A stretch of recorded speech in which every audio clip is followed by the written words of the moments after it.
안녕하세요. 생명 존중, 생명사랑, 생명지킴이 유미테라피입니다.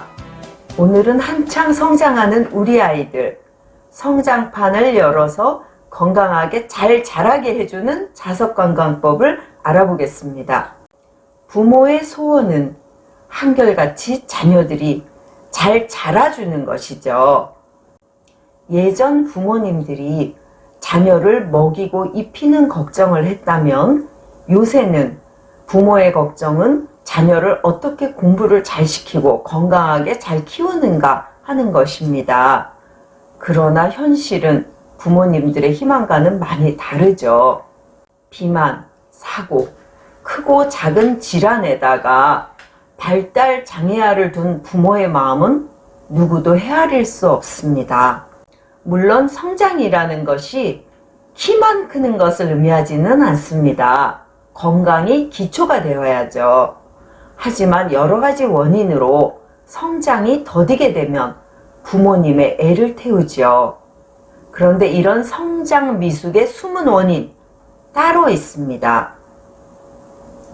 성장을 저해하는 요인으로 알려진 것은 서구화된 식단으로 인한 비만, 운동 부족, 천식과 아토피 같은 호흡기 질환, 수면 부족과 소화기능 약화가 있는데요.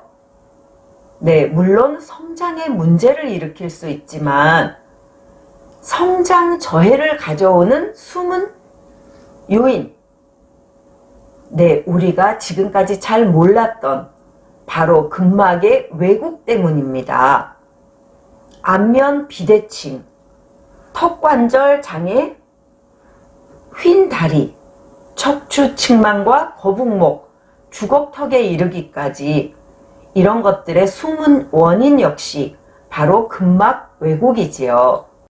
보시는 것처럼 성장은 인체 모든 곳에서 다 일어나는 것이 아닙니다. 척추와 엉덩이 뼈를 제외하면 이 성장판은 관절에 대부분 존재하고 있습니다. 또한 성장의 속도도 다르지요. 키 성장에는 무릎 관절이 가장 중요한 역할을 한다고 하지요. 또한 여자아이들은 더 일찍 성장판이 닫히는데요. 초경 연령이 낮아지면서 이런 현상은 더 심화되고 있습니다. 이것은 성장판과 호르몬의 관계 때문이지요. 열린 성장판과 닫힌 성장판의 모습인데요. 손가락의 성장판이 15세 정도 되면 거의 닫힌 것을 볼 수 있습니다. 물론 성장판이 닫히는 것은 사람마다 달라서 좀 늦게 성장이 끝나는 경우도 있습니다. 만약에 한창 자라야 하는 우리의 아이들에게 거북목이나 라운드 숄더, 무릎과 관절에 틀어짐이 발생하면 어떤 일이 발생할까요? 성장판에 문제가 생길 것은 자명한 일입니다.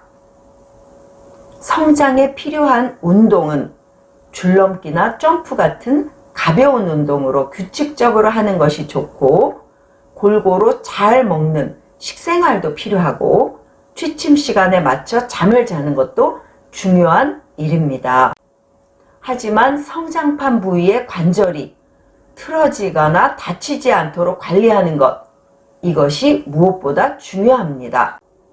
뼈와 뼈 사이에 연골에 존재하는 성장판, 뼈와 근육과 인대, 그 사이에 근막들이 존재하는데요. 이 근막이 틀어져서 왜곡되면 성장을 위한 생체 자기장의 교란, 약화로 인해서 성장에 제약이 생기게 되죠. 무리하게 키 크는 수술이나 성장 호르몬 주사로 아이를 고통에 몰아넣어서는 안 됩니다.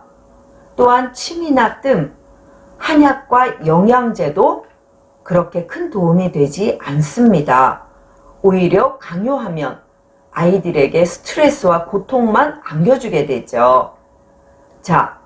안전하고 손쉬운 우리 아이 성장 방법, 유미테라피가 알려드립니다.